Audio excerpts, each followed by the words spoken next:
He's a philanthropist, and he is so talented that he came and spent, I'd say, half a day, 3/4 of a day with my team, and made me look, in my opinion, unbelievable in seconds, and gave us an ability to market not only my brand, but in the last 3 days, we marketed my daughter's new book and sold over 500 copies on Kindle in 3 days.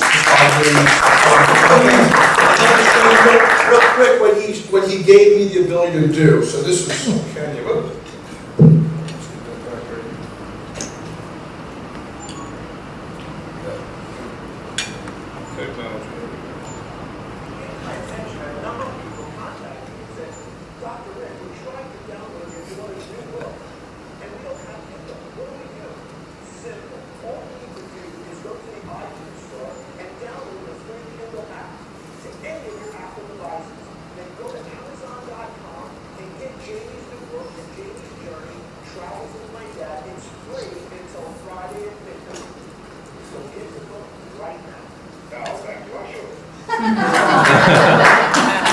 I could not have done that or thought about that, and that is happening in my dining room every day. It's a theater, and I want to bring up my good friend and talented person and an unbelievable individual, Ken Okel. He's going to show you how to make it happen. I found myself for over a decade working in television.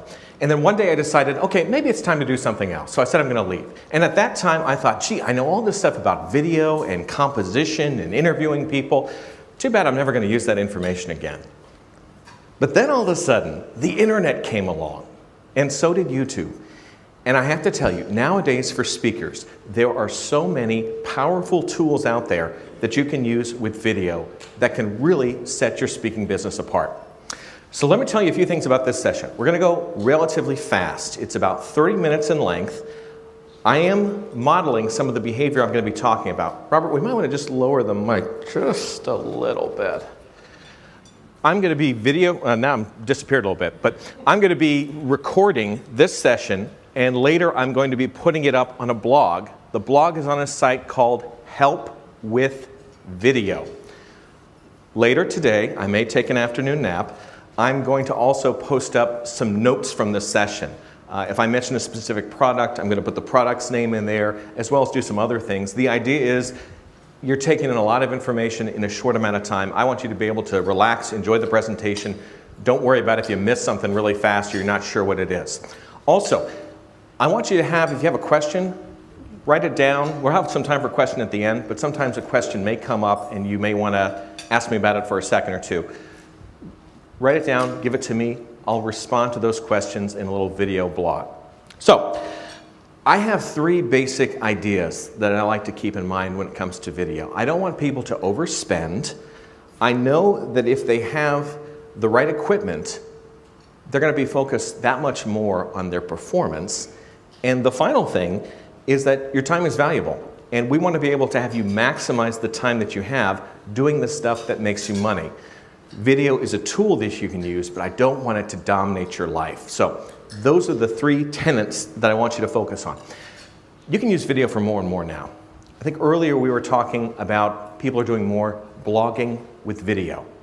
Instead of writing up a blog, you simply get a camera, you talk into the camera, you talk about your subject matter for 3 minutes or so. You give people information about you that they're able to use and take in. Rick was just talking about his book, and I'm so proud of what he's been able to do. How many people have a book in here? Okay. I want everyone who has a book to do a video about the book.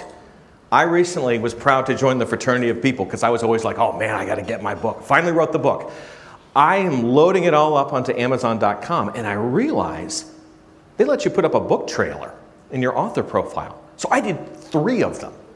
I did one of them that was about early on in the editing process, talking to people about how I was putting the book together. I did one about the contents that are in the book. And then I did a 3rd one that was just about my writing process. How do I put a book together? Where do I write? All that stuff. Put that stuff up on YouTube, put it up on Amazon. Now, at this point in time, I don't know if it's necessarily going to help me sell a lot more books, but why would I want to pass up an opportunity to promote myself? Another thing you want to use video for are those testimonials. You've just given the speech of your life. it's good to get the CEO or someone to send you a message later on about the speech, but it's better if you have a smartphone or a little camera you can just put up right there and say, hey, tell me what you liked about my talk. Why would you want to bring me back again? It's great to be able to capture those little moments with video. And let's see, testimonials, demo reel. That's the thing speakers need. It used to be, if you wanted to send a demo reel to someone, you had to use kind of VHS technology, put together a reel, put it in the mail on like a cassette or a DVD.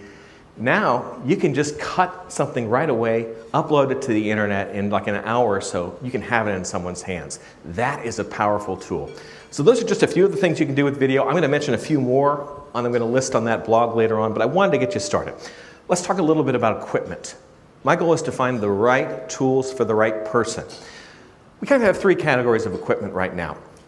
The first, and these are still around somewhat, are more like flash devices. We had them for a while, like the flip camcorder. These are very little, simple cameras that you can use to make a recording of someone. I'm just going to start this up. Oh, there you are, Pat. You're looking good today. They're nice for pulling out, grabbing images, that type of thing. The limitations are sometimes they don't have an external microphone, so you're somewhat limited in what you can do. But if you're just starting out, you want something you can play with, or perhaps you're going to be in a setting where you might be getting wet or something like that, need a second camera, that can be a good resource. You also want to consider your smartphone. Smartphones have gotten better and better. There's a huge difference between my iPad and my iPhone. The iPhone is slightly newer. It's gotten that much better. The advantages, it shoots in HD. You can, grab a testimonial real quick with somebody. The disadvantages is there's not necessarily the best audio. The filters have gotten much better, but pretty much the microphone on this type of camera is more on a pickup pattern where it's trying to listen to everything in the room. So unlike your ear, which can filter out certain things, this is hearing everything. It's hearing the clank of silverware, it's hearing the air conditioners. So there's limited good and bad with it. Still, it's a useful tool. Now, if you're going to be using a cell phone, I'm going to talk later about some other little things you may want to keep in mind for maximizing the video that you have. And then we have what's more like a traditional video camera, like the one I'm using right there. You can buy a good HD camera for, I would say, around $300. There's two models that I especially want to point out to you. The first is Canon, the other is Sony. The reasons I like these two is that both have the ability to take in an external microphone. That's like a clip-on microphone that you can have. So that way you're going to get a higher level of quality. I could use the camera mic, but like I said, that camera mic, it's listening to everything. A directional mic like I'm wearing right here is pretty much just picking me up. It's focused upward. So it's going to give me a richer sound than if I was just using that thing. Another advantage to the traditional camera is the fact that while both a cell phone and that camera shoot in HD, it's a little bit sharper, so you can have a slightly better picture. That can help if you need to blow something up. Another factor you want to keep in mind if you're choosing a camera is the zoom. With a camera like the one I'm shooting with, it has what's called an optical zoom. Optical is like your eye. Basically, it has a lens that actually moves to make things bigger. Most smartphones utilize something called a digital zoom. In this situation, it's basically like you take a postage stamp, you put it on a copier, and you enlarge it 400%. You're just making the image bigger, so you're going to get a distortion. So in terms of shooting, if you're out at an event and all you have to use is a smartphone, you want to try to get as close to the subject matter as possible. You don't want to be using the zoom. With a camera like that, you can put it pretty much anywhere in the room, utilize the zoom to bring everything that much closer. I really encourage people, if you're giving a presentation, especially if it's a free presentation, you want to get video of yourself. You want to start to build a library that you have of yourself. Now sometimes I'll just plop a tripod in the room. Occasionally, if you're at a larger function, there often is an area set aside for all the audio controls. I'll just stick my camera there. I may pick a different place where I'm going to use the camera every time. So maybe one time I put it on a table in the middle of the room. One time I put it on the back left, the back right. The idea is I want to get a whole bunch of different shots of me in action, so later I can edit all that footage together into a demo reel. So I want to be able to get different stuff. Now, as I'm doing it right now, there's nobody manning the camera, and that's fine, because I pretty much saw the space I had up here in the room. I set a shot. Now, if I suddenly go over here, I'm no longer in the camera, but that's okay. I thought about that. This can sometimes be a factor. If I am doing an interaction with an audience and I need to get off the stage and go into the audience, I'm going to go out of the camera shot. But that's okay, because remember, when you're speaking, you're recording yourself, the speech comes first. It's okay if you don't get everything, or sometimes someone may sit in front of you, or partially in front of the camera. Now I've had that where sometimes it's like, oh man, they're kind of in my shot. But then I would watch later, and at a certain point, they turned to a coworker and they were like, that guy, man, he's good. And I was like, well, that's priceless. Sit in front of the camera, I don't mind that at all. So you want to keep these things in mind. If you're going to be shooting video, you want to make sure that you have as much stabilization as possible in your picture. So you want to get a tripod. Tripod I have right there is about 5 feet tall, 60 inches usually is how they sell it. I got it for about $20 that you can get it at a Walmart or a Target. Basic sticks, they're relatively light. You might want to get a smaller tripod if you're going to be traveling. That one wouldn't fit in the suitcase that you take upon, on an airplane. You'd want to get something else that's maybe just a little bit smaller. But you want to make sure your video is stable. If I need to crop an image as I'm editing, if it's unstable and wobbly, it's going to look really bad. Now, people are often like, hey, I'd like to put my cell phone on a tripod, but there's no way to screw it in. What do I do?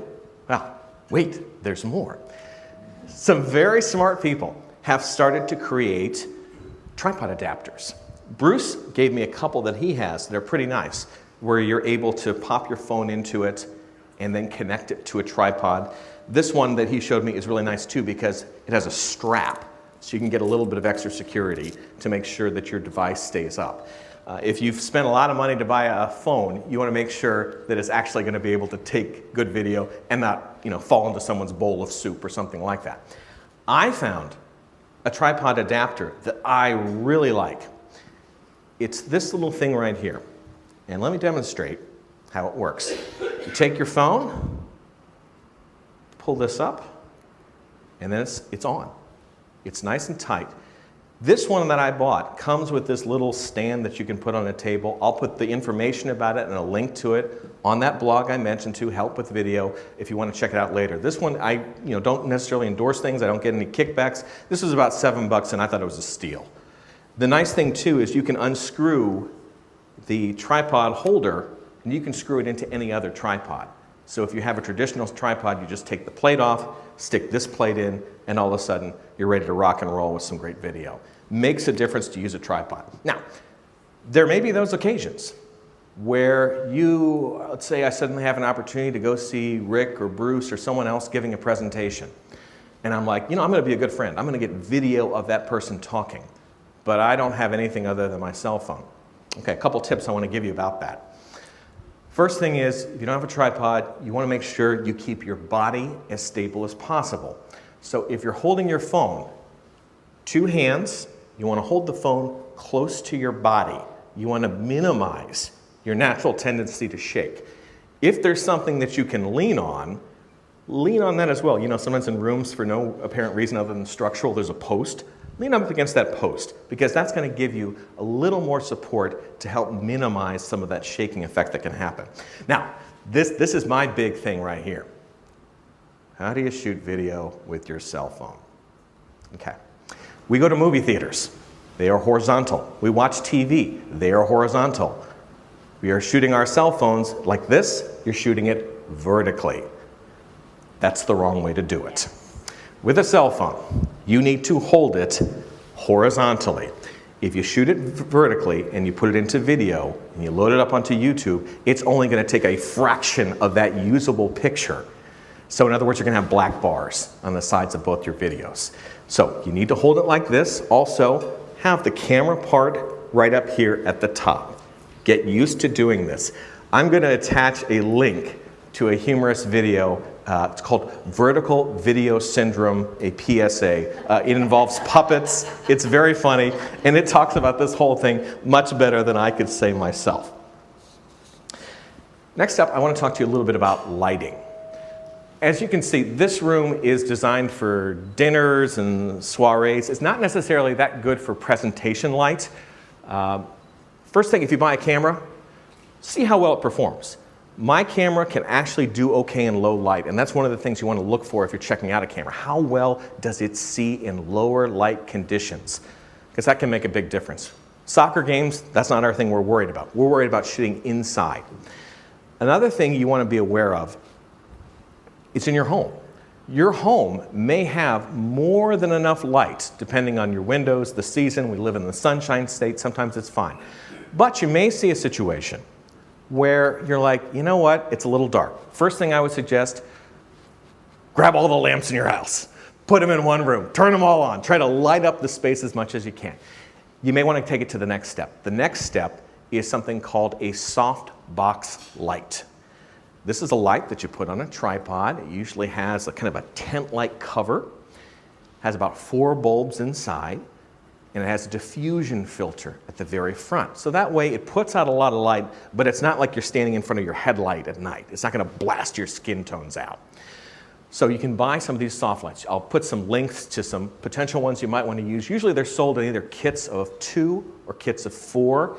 The price can vary. I've seen some that start around $90. About a year or so ago, a friend tipped me off. I got 4 for $100. So you never know. With all electronics, it pays to shop around because there's a very good chance that something's going to be put on sale, discontinued, not because it's crap, but just because the next model is coming out. So you always want to look at that. Oh yeah, one thing I want to say real fast, if you're looking at any piece of electronics, especially cameras, I found recently when I was looking at some Sony cameras for someone, that the descriptions of the products are not always the same as the actual product. I was looking for one that had an external mic input, so you could plug in a microphone like this one.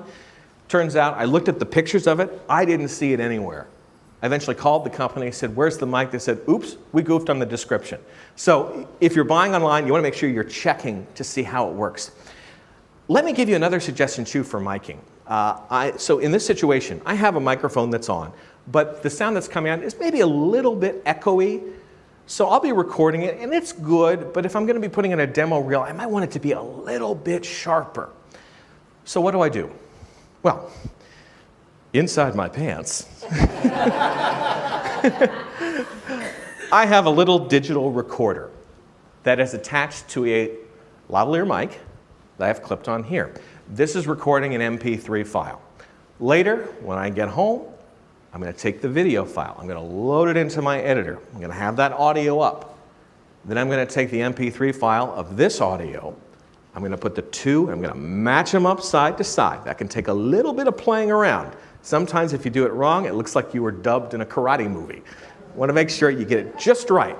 Then at a certain point, I will lower the audio from the video camera. I might keep a little bit of it around just because sometimes it's good to pick up the audience. Sometimes people who just record this stuff might be like, man, they were laughing at me, but you can't hear it. Well, that's because you were recording yourself right there versus getting them. Let's talk about, oh, this is good, the unexpected.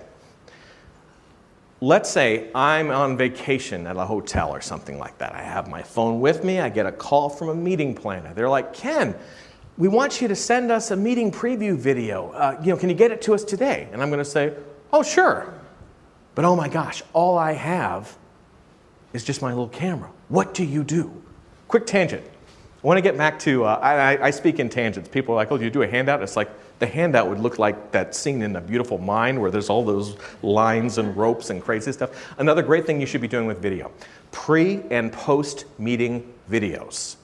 You record yourself. Hi, members of XYZ Company. This is Ken Okel. I'm looking forward to talking to you on April 12th. We're going to talk about this, this, and that. It's going to be a great session. Maybe you throw in something too. Oh, and by the way, I have 6 toes. I don't have 6 toes, but that was just an example for you to understand. The idea is you introduce yourself to that audience before you even go to speak. So when you show up, you're familiar. Maybe ahead of time, someone's going to be like, Ken Okel, let me Google him. Oh, he has books for sale. I'm going to buy hundreds of them. You never know what can happen. Then I want you to also do, and do this whether they ask for it or not. If they don't use it, hey, that's their problem. That's fine. I also do a post-meeting video where I'll say, hey, it was so great to meet you all. Thank you so much for bringing me into your organization. This is also a wonderful place to include something that didn't fit. Sometimes if the meeting is running late, you have to scrunch your material. A story or some point gets left out. This is your chance where you can bring that back to the audience. Also, that can be good for some of those questions that you get off the podium. Where after your talk, someone asks a great question. Well, you can answer that question for everyone to hear. That's kind of what I'll be modeling too. If you have a question later, you ask me it, I'll include it in a separate little video clip that we'll do so everyone can enjoy it. It strengthens the relationship between you and the organization. Typically, I either would send the file to the organization or I would upload it on YouTube. Usually, if I'm going to do it on YouTube, I'm going to put the setting on private or unlisted. But maybe they're fine with having it public. I mean, just want to make sure you're sensitive to their needs. Okay, so back to our Mission Impossible scenario. Just been told, you've got to get your video to me. You have just a phone. What do you do? Okay, first thing you want to do, you want to make sure you're looking at various backgrounds. Look around your surroundings and see what's the best place. When I was setting up this camera, I had to laugh at this setup because it looks like this is set up for me to run away if things get bad or I have a panic attack. So I would not use this background. But there's a chance that there's maybe a lobby, the second floor, even in the hotel room, somewhere where you can shoot yourself. Now, what I try to do a lot, yeah. You have to watch it. I'm used to saying TV terms like shoot. Also, one thing I always remember in TV, there's a longish microphone that goes on a camera that's very directional, good at getting sound further away. It's called a shotgun mic. Many times when we'd be running around getting interviews with people, sometimes we would use the shotgun mic to interview people. So I'd be with my photographer and he'd say, what mic do you want to use? And I'd say, oh, let's use the shotgun on him. And the interview subject would suddenly tense up all of a sudden. So please excuse the language. Okay, so if you have your cell phone, a couple tips I want to give you. Let's say you're going to go to a quiet place, your hotel room. Hotel probably has a window in it. So what I would suggest, this is where we get really high tech. Rick, we should be getting money from Apple for display of products. So, I've got my phone. What I'm going to do, I'm going to find a window. The sun is the best lighting source in the world. It's natural, it's deep, it makes you look good. So I would take the phone. I'm going to flip it around. I would take my phone, put it right up against the window, and then I'm going to talk into the phone. So as you can see, as I'm holding my arm right here, it's relatively stable. Since the phone is up against the window, it's providing some stability there too. A cool thing also happens when you're talking into more of a wall or a window, a surface like that, your voice kind of like has a little bit of a reverb and a little bit of a kind of a nice echo. So that's something that could work. So you do that. Now, it may look a little weird if you're calling from the lobby, or sometimes you might even have to record these in the front seat of your car. If you're in an unusual location, what I suggest is at the beginning of the video, you just reference it. Hi, I'm Ken Okel. It's been a busy day. I am coming to you from the front seat of my car, but I just wanted to tell you how excited I am about our upcoming meeting. Hi, I'm Ken. I'm at the pool deck at the Holiday Inn. Looking forward to some sun and fun. But we're going to work, just reference it and then move on.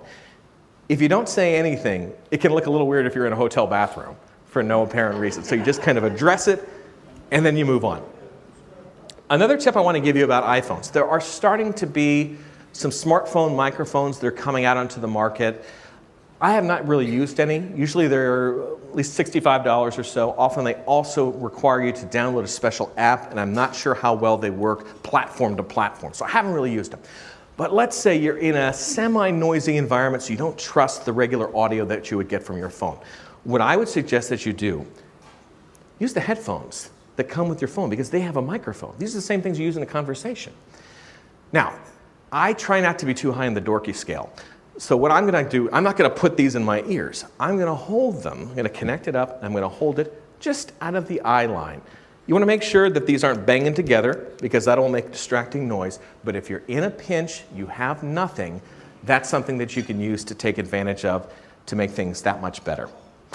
Let's talk about if your background is something in your home that you want to use, because sometimes you don't have room to create a big set. I always say before you buy anything or start to do some sort of major production, get spousal or significant other approval before these big lights and screens show up. So let's say you're going to use your living room. A couple things I want to tell you about your natural space. Your living room may have been perfectly designed. Everything is in just the right place, but it is for the eye and it's not for the camera. Things are going to appear weird. Often I see a problem with speakers where they record a video and they're up against what basically is a blank wall. What group utilizes that style of photography? Terrorists. That's where you see hostages. That's what you're going to look like if you're recording a video and you're in front of a blank wall.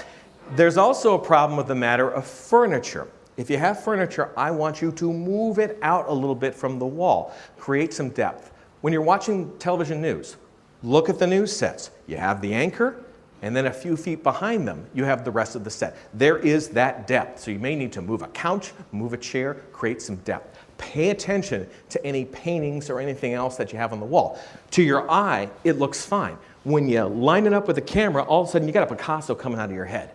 That is distracting. You want to avoid that as much as possible. Some people want to go to backgrounds, take it to the next level. Rick was talking about earlier how he's using green screen technology. Basically, that involves something that's lime green. At TV stations, we would paint a wall. You probably don't want to do that. You can buy cloth, you can buy fabric, special kits are there. It's lime green. You then upload in your editing process an image that electronically, anything that's lime green becomes that image. The cool thing is, you can put yourself in any type of environment. You can be on the Starship Enterprise, you can be at the Olympics, you could even shoot a picture of a meeting room like this and put yourself in that video. It's very cool.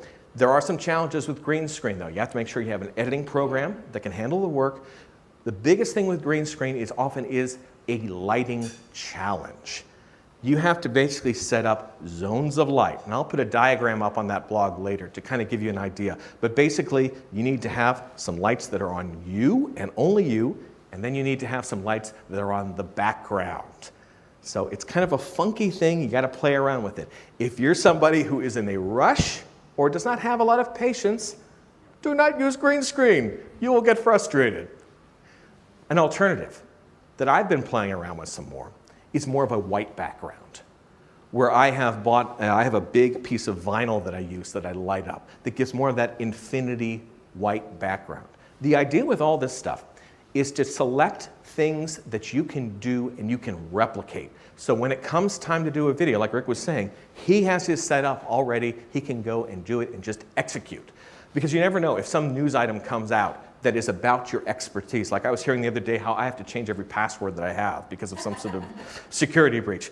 If your speaking expertise was related to security, you would want to be doing a video about that and get it out as fast as possible. So you want to make sure you have a technique that you are able to duplicate. Editors. Usually you're going to want to do some editing to your video. You may want to shorten things. You may want to change the color setting a little bit. You may want to add some titles. Here are two of the main ones that people tend to use that are pretty good for most of your jobs. On the Windows side, Windows Movie Maker, which is either part of your Windows package or you can download it from Windows as well.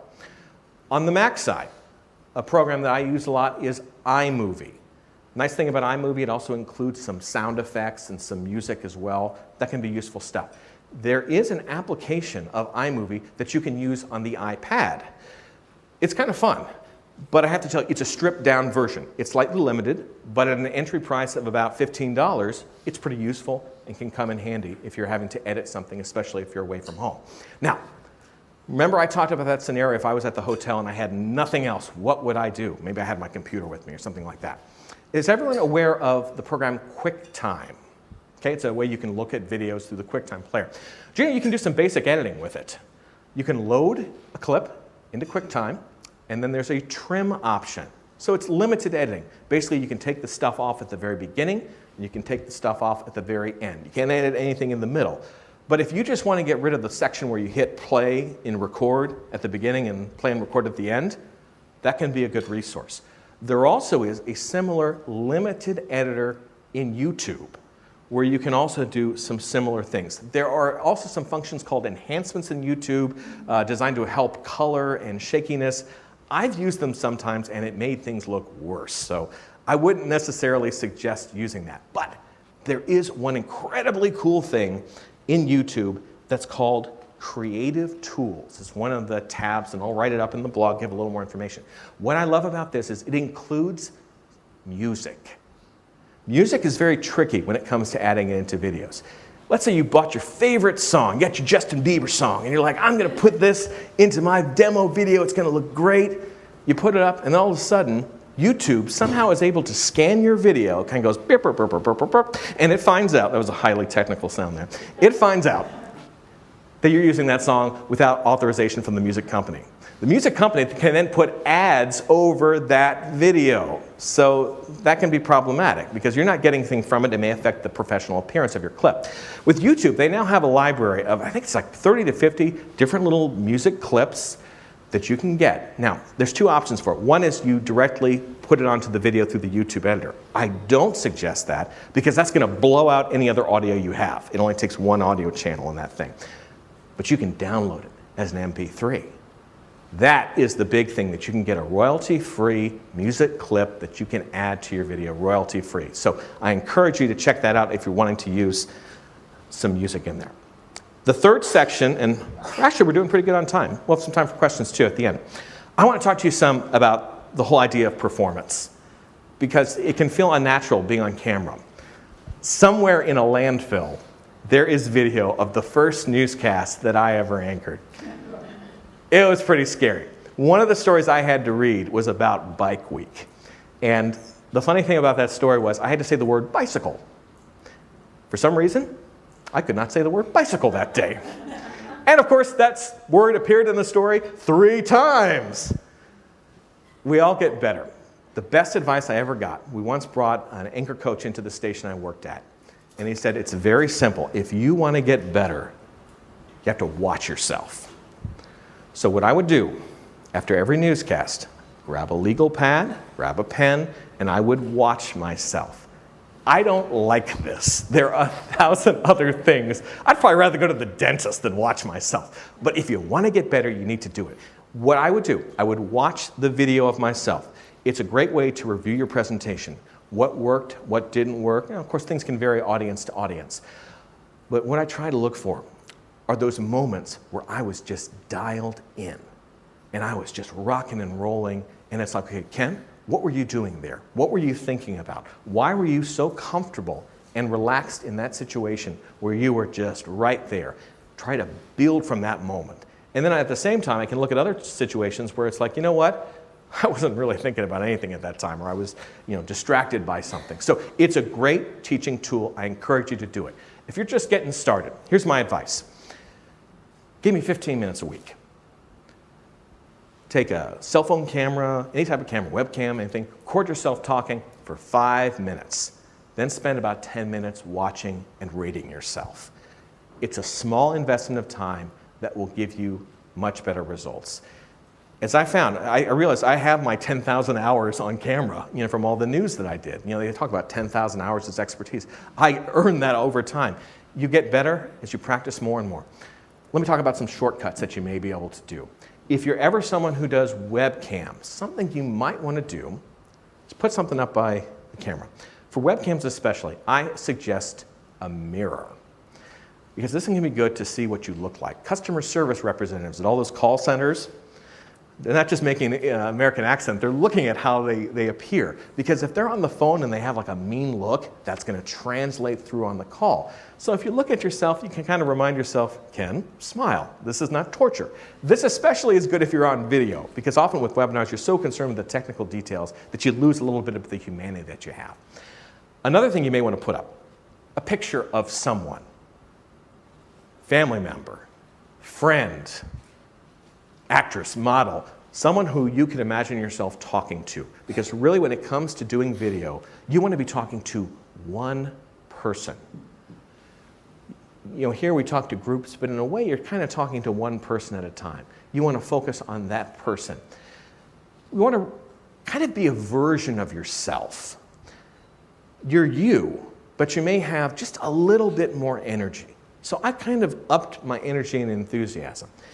If we were talking one-on-one and I was talking too much like this, you might think I had 5 cups of coffee. So you have to modulate it some. We talk differently to 2 people than we would to 2,000. We change our dynamics for the group. But you want to make sure you keep it grounded. You don't want to go full used car salesman. This is where you can work on your energy. So let me give you a few suggestions for this, a little practice scenario.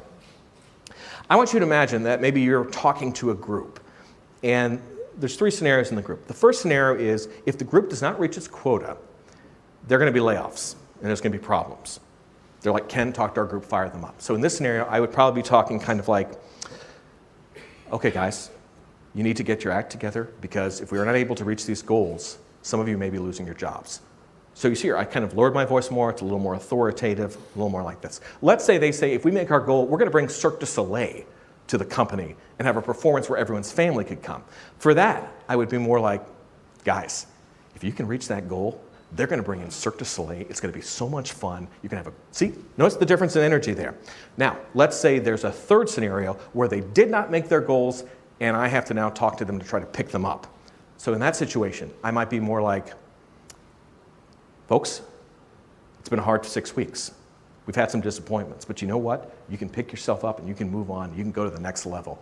See, all 3 of those things, it was always me, but I changed the way I was talking. It's kind of like acting, where you're modulating your performance based on the message. So if I was recording a video about that security flaw with the passwords, I might be like, folks, I want to tell you about this. You need to change your passwords right away because some bad guy in some godforsaken country sitting in a tent with a laptop might be accessing your Facebook profile.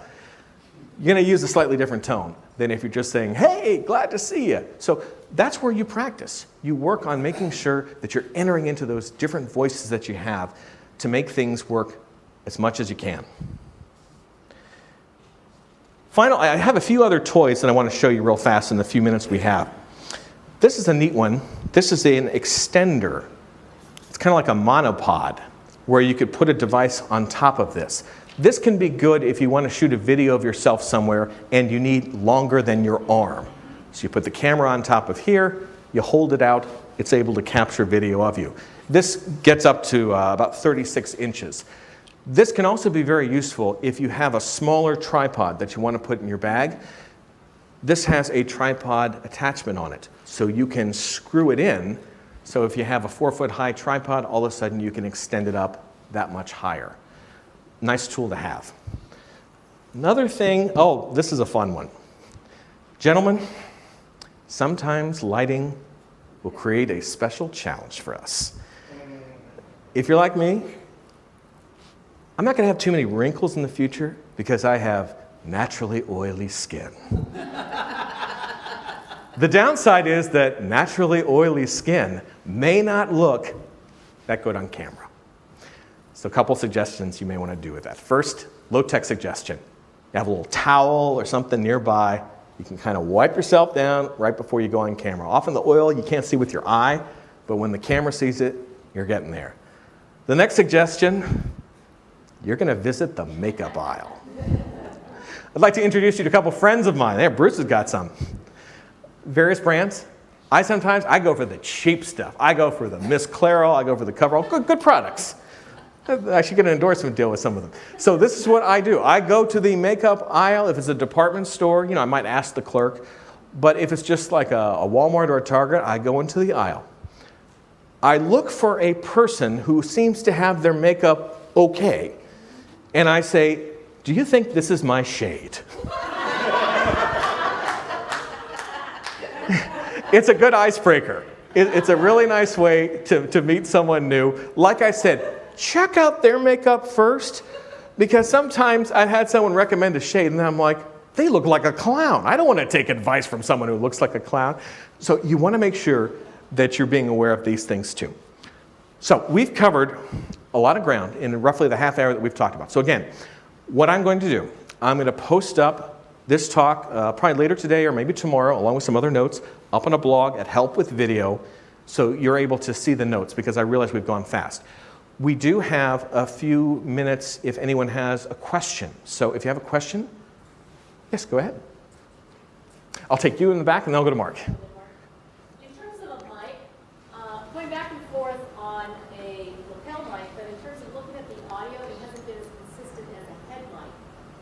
What do you think? Are you using it for like teleseminars or something, or presentations? Well, for recording, because I want to be able to capture good audio.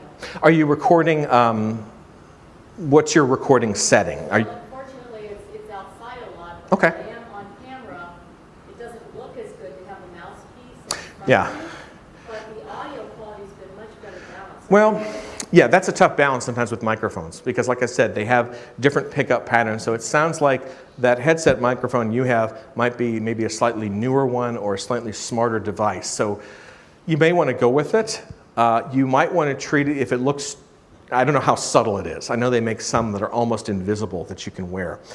If you have one, if you do have one that you're wearing it, you treat it again like the unfamiliar environment, where maybe you say, hey, I'm Ken, ready to talk to you about XYZ, got my little microphone on, let's go. Just kind of reference it and then leave it alone. A couple other things I thought about microphones too, before we get to Mark's question. If you're in a noisy room, a noisy environment, look to see if there's something that can block the sound waves. So if there was a post in the room, you might want to have it be so you're standing with the post behind you and the other person in front of you, so there's not as much competing. I mean, hypothetically, we could even use this type of board where if you were interviewing someone, the sound is being blocked somewhat by the board. It's not great. Sometimes even if you can just go around a corner, that can help as well.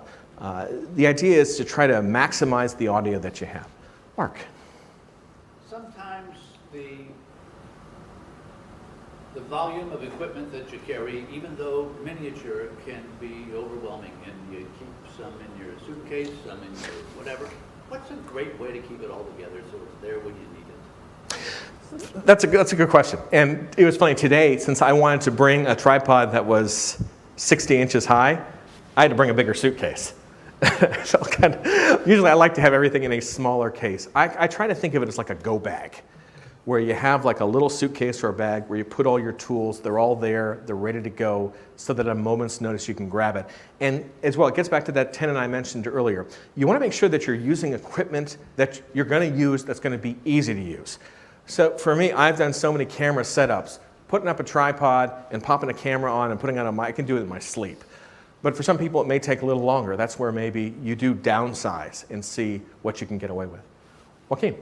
For video, which one is better, iPhone or iPad? A lot depends on the generation. When I talked about my iPad earlier, I forgot to mention that I have the iPad 2 and I have the iPhone 5. So the newer version, whatever is the newer version of the device is the one to do. The good thing is, I don't know how they do it, but the devices are starting to get better and better audio filters, where they're able to kind of decide what it is that it wants to hear. One other little audio tip suggestion I want to give you involves projection. You want to make sure that you give the mic an opportunity to hear you. So you have to kind of make sure that you're not just talking in your mouth. So I could be talking, but I'm kind of just talking in here. I'm kind of exaggerating it. You don't want to sound like Don Corleone. You want to make sure that you are projecting your audio. So if I had, you can play around in your home to think, okay, I'm going to imagine that I am projecting to that painting. We do it all the time when we're talking to people. We're like, hey, don't touch that muffin. You kind of raised your voice. Versus if you're talking to someone really quietly and saying, hey, well, Florida Speakers Association, they're pretty cool, aren't they? So we change the modulation and the projection of our voice. So that is something else to keep in mind. You got to play around with these things. And sometimes that's what's good for the practice, is that you can say, okay, let me be outside. Oh, wind. If wind is hitting you, you got to turn around. You got to have your body block the wind, because otherwise you're going to get home and you're not going to have a very good thing. Did you have a question? I was in a meeting recently talking about swivel, and I didn't know if you've ever used it. I've seen a little bit about Swivel. Swivel is a device. It's kind of a cool one. I'd love it if, see, I need to start getting people to give me devices to test and rate and review. Swivel is a device where you put your iPhone in, you hook it into the system, and then you have a little thing you wear. It's part microphone, part like video tracker. So it will actually swivel as you're moving across the room. I've seen some videos of it. I need to look at a few more to see exactly how well the technology works. I'm curious to see how smoothly it swivels and if that changes a lot based on the size of the room and the distance that's involved. Also, you want to check to see if there is a range issue with that recording. So in your home, that might work well, but if you're in a larger space, for instance, let me segue real fast. Some people might want to use a wireless microphone. I found my low-tech solution that I think works pretty well. Challenge with the wireless is you're introducing another thing into the picture, another thing that uses batteries that can die very quickly, or there can be a range issue. Some of the wirelesses work basically on line of sight, so it has to be able to have a clear sight to you. So if someone suddenly walks in front of the camera, you might lose your signal, or also if you're using some sort of wireless system, there could be a group next door that's using the same signal as yours, and suddenly you're getting audio from the bagpipers of America bleeding into your system. So just a word of warning. You want to watch it, test it. I encourage people, if you're buying some sort of consumer electronics, to go onto YouTube, look for reviews, call up the company that's making it, just to test the wheels and check it. I kind of am going for more of a sequential purchasing process where first I bought a camera, saw how well it could see, saw how well it could record audio. Then I went for a microphone to improve that. Then I realized, you know, Ken, it gets kind of boring bringing in all the lights into your home. Why don't you just bring a few that you can turn on that are specially designed for video? So I try to incrementally do things so I'm not overbuying or overspending, and I'm able to pick the right match for me. Any other questions? Yes, in the one back.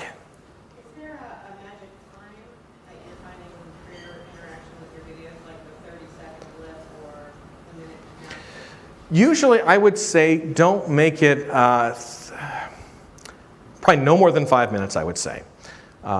You can make it 5 minutes, but odds are someone isn't going to watch it that long. It's kind of a balancing act. Our attention span is shrinking. When I worked in news, a story, what's called a package, you know, the big story that you would do, was 1:30. Now it's shrink down to 1:10 or even less. The same rules somewhat apply for video. I would say probably at least a minute, but 3 minutes is often a good spot. And if you're curious about this, often if I write about 500 words, that seems to translate into roughly 3 minutes or so. So that seems to be a sweet spot. Make sure if you're doing a video and you're like, I've got to, you know, if you have a smoking deal at the end, make sure you mention, hey, if you stick around to the end of this video, you're going to see the smoking deal, because otherwise you cannot guarantee that they're going to stick around for the entirety of the video. And there was something else that I thought about length in video, but I may have forgotten it. The good thing is I can update it later on the blog. Any other questions from anyone about video? Okay, I'll get Rita first, then we'll go to Ellen. I don't have a question. I'm going to give an unsolicited commercial for Ken. Ooh, this is good. He produced one for me, and I can tell you he did a marvelous job in a very efficient way at a very fair price. So I'm going to thank you for that. If you don't have one, I tell you what, it's very, very good. And get one. Baby needs a new pair of mics. Now, so what in Rita's case, we had a couple videos of her. We took it and made it into a demo reel. So the idea there was we took what she had and we maximized its potential. So sometimes you don't necessarily always have to have, 50 things or something like that. You can put it together in a video. Ellen, don't get to walk in. Capturing inbound video. I have clients all over the world. I'm going to capture some video clips of them for presentation clinics. So in other words, is that like through a Skype or something like that? I have not used it really myself, but I believe popular screen capture software is called Camtasia. Terry Brock, who some of you may know, uses that a lot. There may be some other ones too. My advice is to Google that, just to make sure that there's not something better. I did see, this is a good tip too. Remember I was talking about QuickTime, how it can do some basic edits? There also is an option, if you just open up QuickTime, you don't have a video loaded, there is a screen record option. This could be very cool if you're going through some slides or something or doing a how-to on your computer. It will record what's on the screen and you talking. I don't know if that has the ability to capture a Skype call. I haven't had a time to make a call, but there may be various solutions for that. But the good news is there is software for sure. Camtasia is maybe the place to start. Joaquin. Okay, some of us are very good friends of yours and we know you very well. Some people are seeing you now for the first time ever. Could you tell us, for the people that don't know you, now more or less, what's your speaking mix? What are you speaking? Video work? What are you doing now in your career that could have some applications for people here? Yeah, who the hell are you? That's a very good question because, and I wonder that myself every morning, especially when I'm a single gentleman, and sometimes I go on a date or something, and the question that comes up is, what do you do? And that becomes an incredibly complicated response sometimes. So basically, I had a very unusual background where I worked in television for up to 10 years. I was a reporter, I was a news anchor. At one station, I was a fake weatherman. I did all that stuff. Then I said, okay, let's do something else. Let's get off the merry-go-round. Then I worked in the nonprofit world for several years. I was actually the executive director of a ballet company. And I say ballet with a B because usually people look at me and they say, oh, you parked cars. No, I ran the business operations for a ballet company. And then also I've been doing the speaking stuff. So and one other thing I did was I worked a lot with hurricane relief work. All those situations, I was like, okay, I have this expertise that's all over the place. What do I know? Well, I know really good tips about productivity and getting things done, and this can translate very well to leaders. So in my speaking business, I draw upon those principles that I've learned through all these different disciplines that can help people make their team become that much more productive. I think I may have the most, I don't think anyone else has my resume in the world. So that's a big message of getting that out. But at the same time, you may have expertise that you also, stuff you know.